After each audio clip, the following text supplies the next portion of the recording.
Today I am reading from the book Spirit of Homeopathy, book written by Dr. Rajan Shankaran, Philosophy Part 1, and under Philosophy, chapter number 5, Out of Proportion Reaction. In the previous two chapters, we have examined disease and understood that it is the posture adopted by the organism to suit a particular situation. If this posture is either unsuitable or out of proportion to the present situation, then it needs to be treated.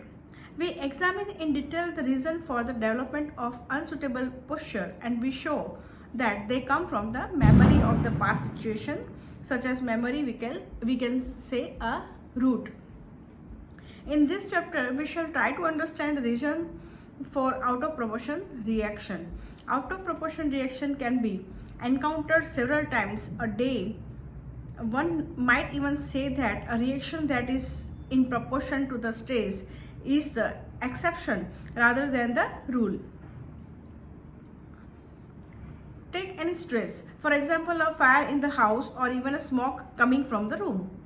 How many of us will react proportionately to this? Our panic, confusion and anxiety will be far in excess of what is required, and this usually does more harm than the good. Such an overreactions create much more stress in the organism than is needed, and this excess of stress can make a vital difference in some cases, as we will see later. To take the familiar example of man being chased by the lion, we can see that as long as the lion continued to chase him, he will panic, which prevent him from the thinking, which create more panic, and this vicious cycle goes on to the point where his state soon blow itself out of proportion. This create in him so much stress that he may die from this rather than from the lion itself. This blowing out of proportion can be reduced by the strong force of will. The man who is panicking because of the smoke can curtail his out of proportion reaction if he voluntarily stop himself and start thinking. If he stops himself and say, I must stop overreacting, his stress can be reduced to some extent. This whole phenomena can be stated as follows. Under the exciting cause, means stress factor, a state tends to blow itself out of proportion, but such a reactions can sometimes be retarded by strong force of will. The working of this phenomena is slightly different in disease with a root and without a root, and we shall study this two individually. And now under the label disease without a root.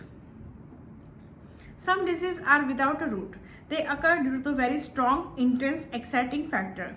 The big epidemics, for example, occur due to the intensely pathogenic organism, which can matter what state the individual is in, which no matter what state the individual is in, overwhelm his defense and set up their own state.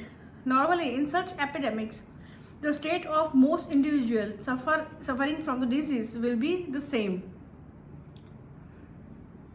One such epidemic of the cholera occurred during Hahnemann's lifetime, and he was able to identify that this epidemic required specific medicines. These medicines could successfully treat countless patients suffering from the disease. We can see the same epidemic-like phenomena in several acute conditions such as burn, dehydration, loss of blood, massive injury, severe emotional stroke, etc. Again here, the severity of the stress factor ensure a uniformity of the reaction.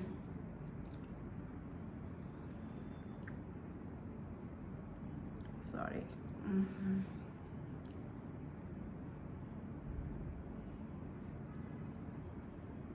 Where I was. Most people will develop similar state from these factors and will respond to similar remedy.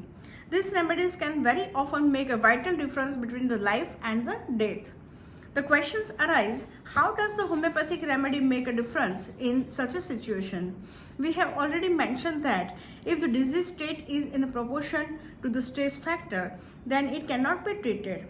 This much is obvious. So, if a remedy had to reduce the reaction, then it must mean that the reaction is in excess of the stress factor. And by reducing the reaction to the level which is proportionate, the homeopathic medicine make the vital difference and prevent death, which would have been caused by the excess of reaction. If the stress factor is too intense and the body cannot cope, then death will surely result. However, in many cases, the stress factor is not so intense, but the out of proportion reaction, which causes the tremendous strain, which the body cannot bear. Such an excessive reaction is due to the phenomenon described earlier, namely under the influence of stress factor. The state tends to blow itself out of proportion. Another label is disease with root. So far, we have examined the working of the phenomena of excessive reaction in a disease without a root, where it can be easily and simply understood. The same phenomenon, however, apply, albeit in a more complicated way, to disease with a root. The difference is that when there is a root, even factors that are innocuous for healthy people, those without the root become exciting factor. The more excitable the root, the more likelihood to smaller and smaller factor exciting the disease state.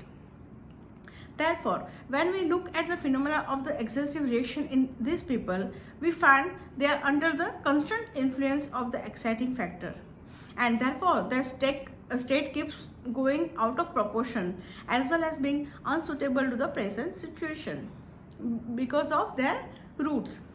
Thus, in most chronic cases, we shall see not only unsuitable reaction, that is the reaction which are suitable to some other situation, but also that is the reactions to the situation is out of proportion. To repeat once again our example of man being chased by the dog reacting as being chased by a lion, we shall find that he is not only reacting as if lion was chasing him, but also that his reaction is out of proportion even if the lion were chasing him. And now the label conclusion. Over the 3 last chapters, we have seen that the disease is a posture adopted by the organism for survival in a particular situation. We usually find that this situation does not exist and or the reaction is excessive. This can be strain on the whole organism and will aggravate the person's pathological tendency. In the next chapter, we shall examine the meaning of disease in our life and how it affects our thoughts, feelings and action. We shall all see the homeopathic concept is very similar to the concept from other disciplines. Thank you.